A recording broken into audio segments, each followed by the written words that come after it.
Go one of you, find out the forester, for now our observation is performed. And since we have the vanguard of the day, my love shall hear the music of my hounds. We will, fair queen, up to mountain's top and mark the musical fusion of my hounds, and the echo in conjunction. I was with Hercules and Cadmus once, when in a wood of Crete they bayed the bear with hounds of Sparta. Never did I hear such gallant chiding, for besides the groves, the skies, the fountains, every region near seemed one mutual cry.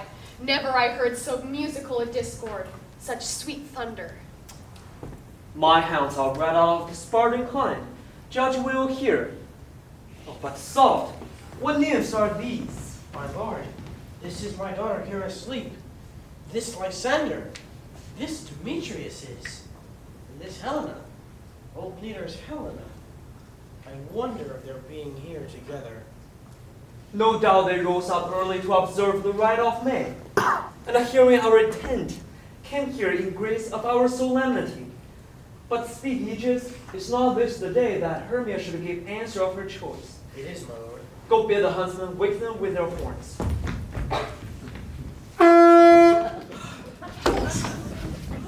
Good morrow, friends. St. Valentine is past. Begin this wood burst, but to couple them. Pardon, my lord. I pray you all stand up. I know you two are rebel enemies. How comes this gentle concord in the world that hatred is so far from jealousy, to sleep by hate, and the fair no amity? My lord, I shall reply amazedly, half sleep, half waking, but as yet I think I cannot truly say how I came here.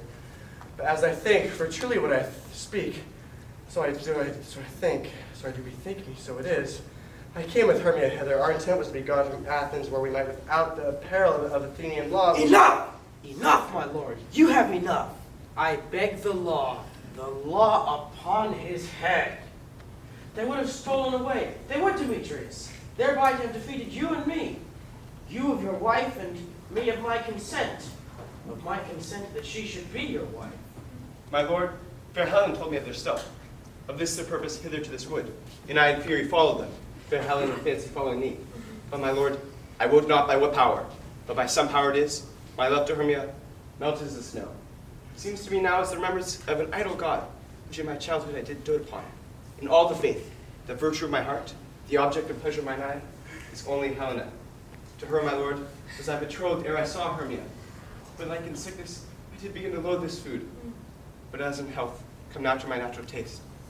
Now I do wish it, love it, long for it, and will evermore be true to it. Fair lovers, you are fortunate men. Of this discourse we more will hear now.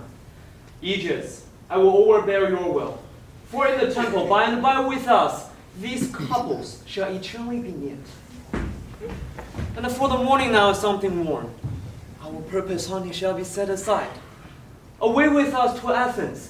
3 and 3 we will hold a great feast in solemnity. Come, my Hippolyta. These things seem small and indistinguishable, like far-off mountains turned into clouds. Methinks I see things with parted eye, when everything seems double. And so methinks I have found Demetrius like a jewel, mine own and not mine own. It seems that yet we sleep, we dream. Do not you think the Duke was here and bid us follow him? Yea, and my father. And Hippolyta. And he did bid us follow to the temple. Why then, we are awake. Let us follow him, and along the way, let us recount our dreams. When my cue comes, call me, and I will answer. My next is most fair Pyramus. Hey ho! Hippoquince? Flute the bellows mender? Snout the tinker? Starveling? God's my life! Stolen hence and left me here asleep? I have had a most rare vision. I have had a dream past the wit of man to say what dream it was. Methought I was, and there is no man can say what.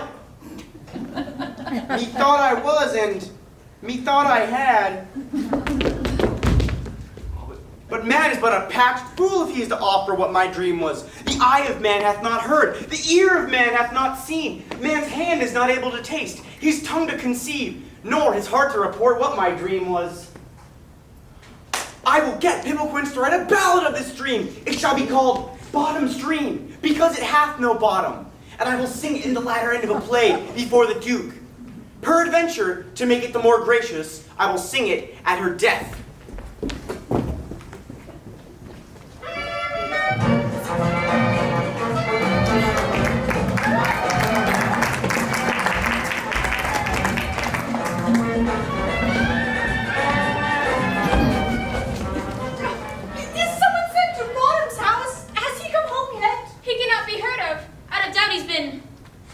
Transported. If he come not forward and the play is marred, it go not forward, doth it? It is not possible. There's not a man in all Athens able to discharge Pyramus but he. But he hath simply the best wood of any handicraft man in Athens. Yea, and the greatest man. And he is such a paramour for his sweet voice. You must say paragona. Paramour is a God bless us a thing of naught. Masters, the Duke is coming from the temple, and there's 2 or 3 lords and ladies more married. If our sword gone forward, we had all been made men. Oh, sweet bully bottom, thus hath he lost 6 pence a day during his life. And he could not have escaped 6 pence a day, and the Duke had not given him 6 pence a day for playing Pyramus. All be hanged. He would have deserved it. 6 pence. A day in Pyramus or nothing. Where are these lads? Where are these hearts? A most courageous day, a most happy hour. Masters, I am to discourse wonders, but ask me not what. For if I tell you, I am no true Athenian. I will tell you right as it fell out. Let us hear, sweet bottom. Not a word.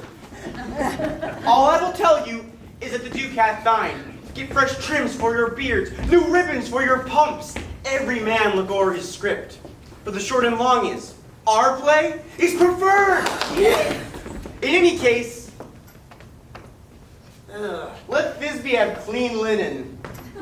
And let him who plays the lion not pare his nails, for they will be the lion's claws. And most importantly, eat no onions nor garlic, for we are to utter sweet breath, and I have no doubt they will say, it is a most sweet play. But where are you? No more words! Hold! Or cut bowstrings! Away! Go away!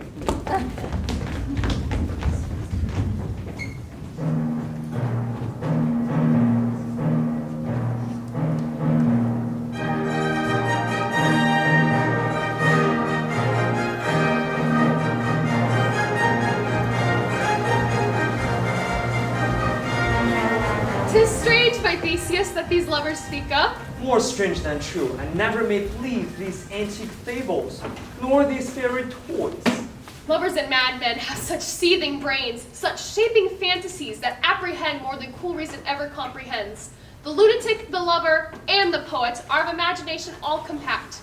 One sees more devils than vast hell can hold. That is the madman. The lover, all is frantic, sees Helen's beauty in a brow of Egypt.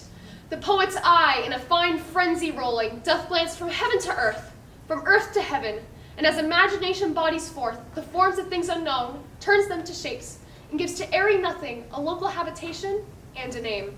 Such tricks has strong imagination. That if it would comprehend some joy, it comprehends some bringer of that joy. Or in the night, imagining some fear, how easy is a bush supposed to bear? But all the stories of the night told over, their minds transfigured, so together, more witnesseth to fancy's images, and grows to something of great constancy, but howsoever strange and admirable. Here are the lovers, full of joy and mirth. Joy, gentle friends, joy and fresh day of love, accompany your hearts. More than to us wait in your royal walks, your board, your bed. Come now, what masks, what dances shall we have to wear away this long age of 3 hours, between our after supper and bedtime? Where is our usual manager of mirth? What revels are in hand? Is there no play to ease the anguish of a torching hour? Call illustrate. Here, mighty Theseus. Say, what abridgment have you for this evening? What mask? What music? How shall we beguile the lazy time, if not with some delight? There is a brief how many sports are ripe. Make choice of which your highness will see first. The battle with the centaurs, to be sung by an Athenian eunuch to the harp. We will none of that. That have I told my love in glory of my kinsman, Hercules. The riot of the tipsy bacchanals, tearing the Thracian singer in their rage. That is an old device, and it was played when from Thebes came Lars the Conqueror. The thrice three muses, mourning for the death of learning, late deceased in beggary. That is some satire, keen and critical, not sorting with the nuptial ceremony. A tedious brief scene of young Pyramus and his love Thisbe. Very tragical mirth. Merry and tragical, tedious and brief. That is hot ice and wondrous strange black snow. How shall we find the concord of this discord? A play there is, my lord, some 10 words long, which is as brief as I have known a play. But by 10 words, my lord, it is too long, which makes it tedious. For in all the play there is not one word apt, one player fitted, and tragical, my noble lord, it is. For Pyramus therein doth kill himself. Which, when I saw rehearsed, I must confess, made mine eyes water. But more merry tears the passion of loud laughter never shed. What are they that do play it? Hard-handed men that work in Athens here, which never labored in their minds till now, and now have toiled their unbreathed memories with the same play against your nuptial. And that we will hear it. No, my noble lord, it is not for you. I have heard it over, and it is nothing in the world, unless you can find sport in their intents, extremely stretched, and conned with cruel pain to do you service. I will hear that play, for never anything can be missed with simpleness and duty tendered. Go bring them in, and take your places, ladies. I love not to see wretchedness o'ercharged, and duty in his service perishing. Why, gentle sweet, you shall see no such thing. He says they can do nothing in this kind. The kinder we, to give them thanks for nothing. Our sport shall be to take what they mistake, and what poor duty cannot do. Noble respect takes in might, not merit. Love therefore, and tongue-tie simplicity in least, speak most to my capacity. So please your grace, the prologue is addressed. Let her approach.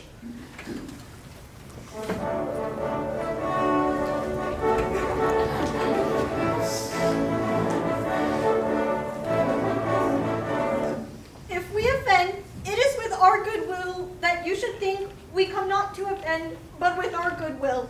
That is to show our simple skill. That is the true beginning of our end. Consider that we come not in despite. We do not come as minding to content you. Our true intent is all for your delight. We are not here that you should here repent you. The actors are here at hand, and by their show you should know all that you are like to know. This fellow doth not stand up on point. She hath read her prologue like a rough colt. She knows not to stop. A good moral, my lord. It is not enough to speak, but to speak true. She hath played her prologue like a child on a recorder, a sound, but not in government. Her speech was like a tangled chain, nothing compared but all disordered. Who is next?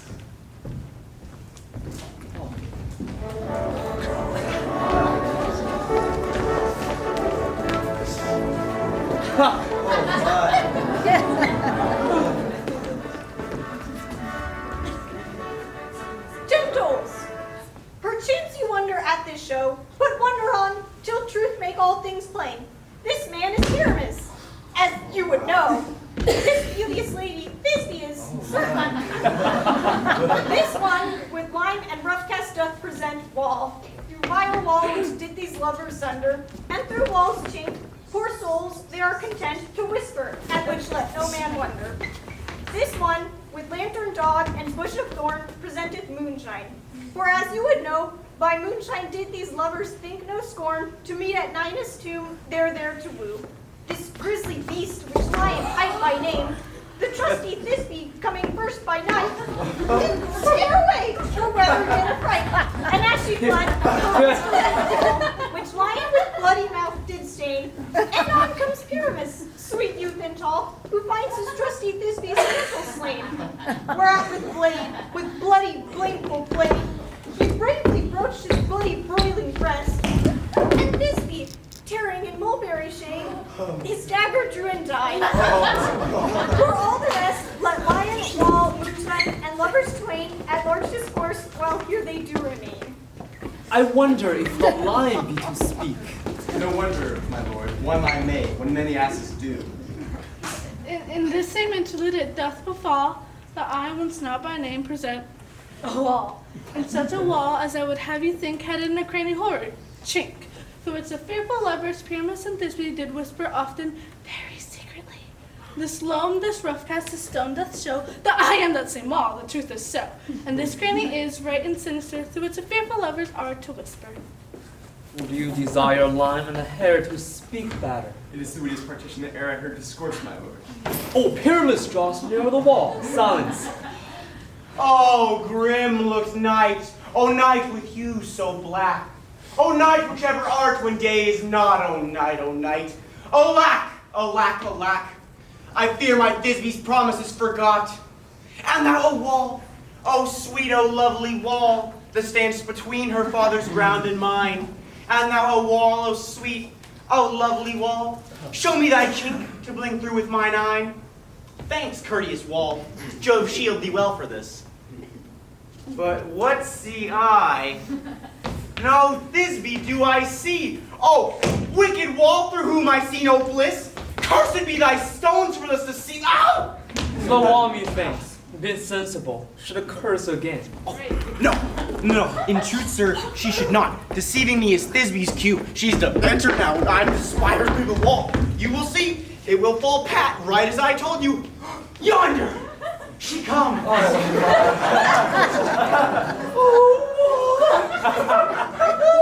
This house not heard in my bones. For declare Pyramus and me. My lips have often kissed thy stones. The stones of life, and handed up to thee. I see a voice. Now will I to the chink. Spy, and I can hear my Thisbe's face. Thisbe! Oh my! Think what thou wilt. I am thy lover's grandson. Like Lamander am I trusted still. And I like Helena till the fates be killed. Not shaftest of Procris was so true.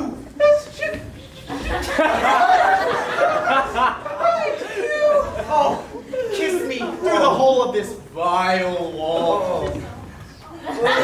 Bitch! Kiss thy lips all, and not thy lips at all. Wilt thou at ninnies too? Ninus!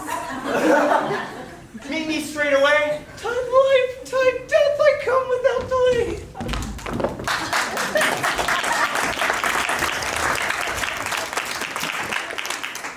Thus have I, wall, my part discharged so, and being done, thus wall away doth go. This is the silliest stuff that ever I heard. The best in this kind are but shadows, and the worst are no worse if imagination amend them. It must be your imagination then, and not theirs. If we imagine no worse of them than they of themselves, they may pass for excellent men. Here come two noble beasts in, a man and a lion. You, ladies, whose gentle hearts do fear, the smallest monstrous mouse that creeps on floor, may now perchance both quake and tremble here. When lion rough from else rage doth roar, arr, then know that I like the joiner am. A lion fell, nor else the lion stam. For if I should as lion come in strife into this place, 'twere pity on my life. A very gentle beast, and of a good conscience. The best of the beasts, my lord, that e'er I see. This lion is a very fox for his valor. True, and a goose for his discretion. Not so, my lord, for his valor cannot carry his discretion, and the fox carries the goose. His discretion, I am sure, cannot carry his valor. For the goose cares not the fox. It is well, leave it to his discretion. And then let us listen to the moon. This lantern doth the horned moon presents. She should have worn the horns on her head. She is no crescent, and her horns are invisible within the circumference. Proceed, moon.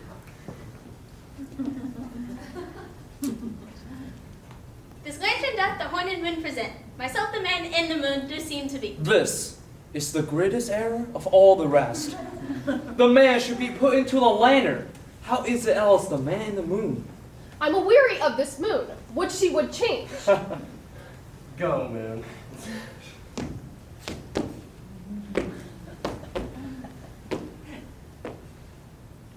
All that I have to say is to tell you that this lantern is the moon, I the man in the moon, this thorn bush my thorn bush, and this dog my duck. Why, all these should be in the lantern, for they're in the moon. But silence, here comes this. This is old news. My love.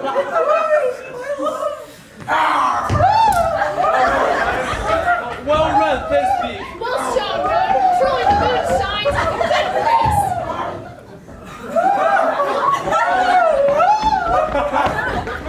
Well moused, lion. Oh, moon, I thank thee for thy sunny beams. I thank thee for shining now so bright, for by thy gracious golden glittering gleams, I trust to take of truest Thisbe sight. But stay, O spite, but mark, poor knight, what dreadful dole is here? Eyes, do you see? Ah! How can it be? Oh, dainty duck, oh dear, thy mantle good, stained with blood. Approach ye furies fell, fates come, cut thread and thrum, quail, crush, conclude, and quell. This passion and the death of a dear friend would go near to make a man look sad. Beshrew my heart, but I pity the man. Oh, wherefore nature didst thou lie in frames and sly and vile hath ear deflowered, my dear. Devoured!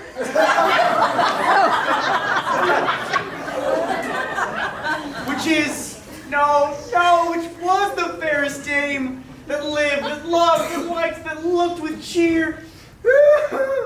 All come tears confound, outsword, and wound the pap of Pyramus. I, that left pap, where heart doth hop. Thus die I. Thus! Thus!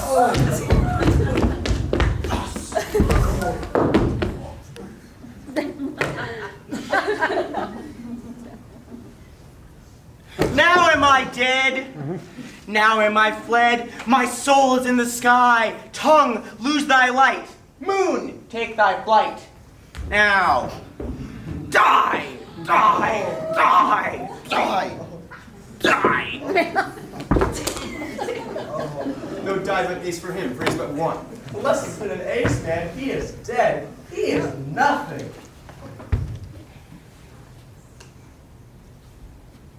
With the help of a surgeon, he might yet recover and prove an ass. How chance moonshine is come. Thisbe comes back and finds her lover. She will find him by starlight. Here she comes. Her passion is the play. Methinks she should not use a long one for such a Pyramus. I hope she will be brief. A mote will turn the balance, which Pyramus, which Thisbe is the better. He for a man God warned us, she for a woman God blessed her. She has spied him already with those sweet eyes. And thus she means to be does. Asleep, my love. Dead, my dove. Speak. Speak. Dead.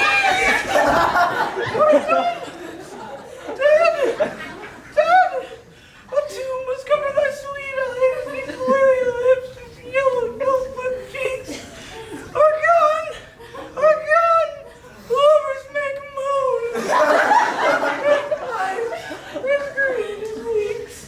Sisters all three, come to thee, with hands pale as milk. Let's cheers.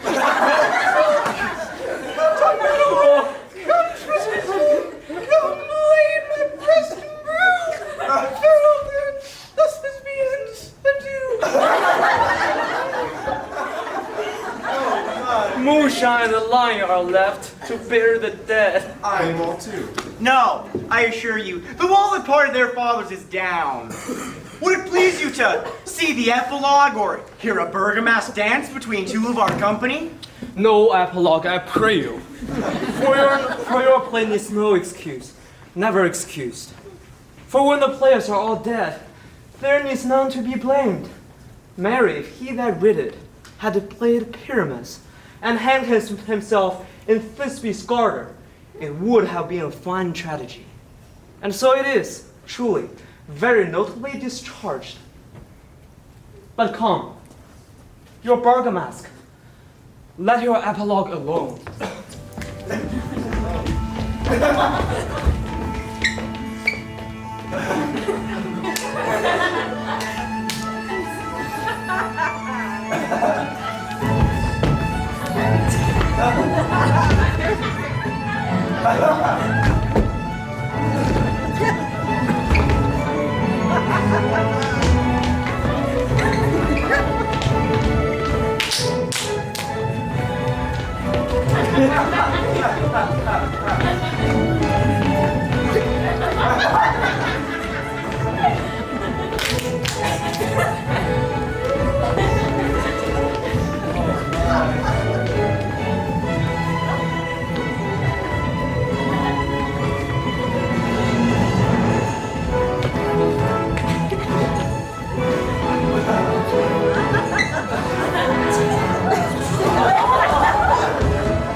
The iron tongue of midnight hath told 12. Lovers, too bad. 'Tis almost fairy time. A fair we shall all sleep the coming morn, as much as we this night have overwatched. This palpable gross play hath well beguiled the heavy gate of night. Sweet friends, too bad. A fortnight hold we this solemnity, in nightly revels and a new jollity.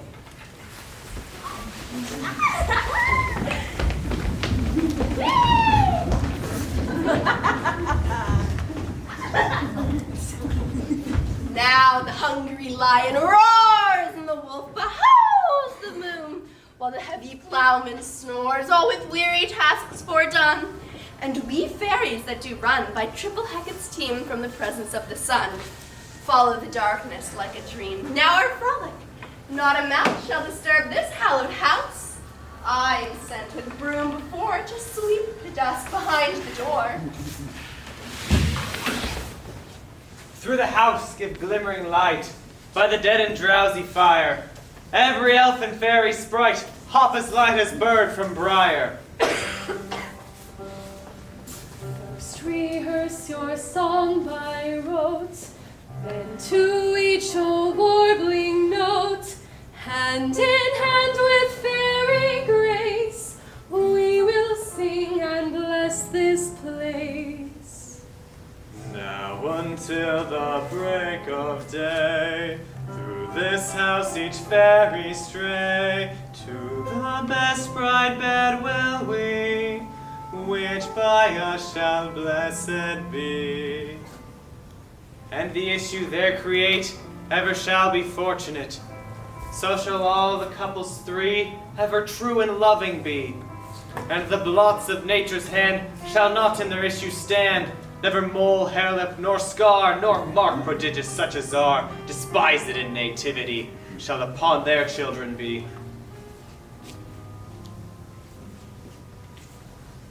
With this field to consecrate, every fairy take his gate.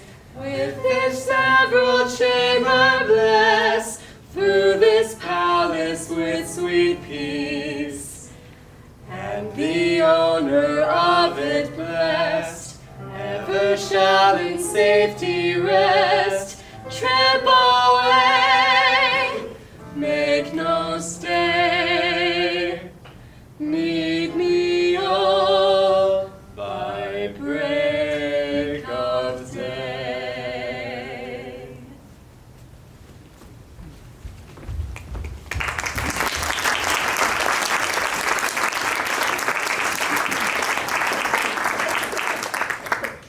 If we shadows have offended, think but this and all is mended. That you have but slumbered here,